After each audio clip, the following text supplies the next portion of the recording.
January 8th. Does my sacrifice live? And Abraham built an altar and bound Isaac his son. Genesis chapter 22 verse 9. This incident is a picture of the blunder we make in thinking that the final thing God wants of us is the sacrifice of death. What God wants is to sacrifice through death, which enables us to do what Jesus did, sacrifice our lives.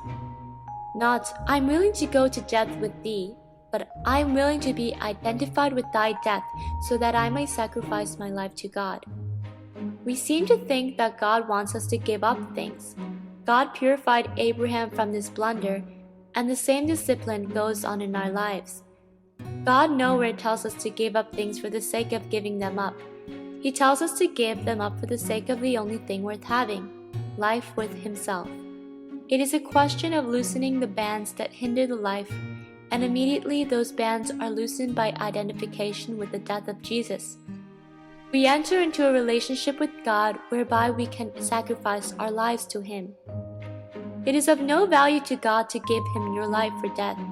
He wants you to be a living sacrifice, to let Him have all your powers that you have been saved and sanctified through Jesus. This is the thing that is acceptable to God.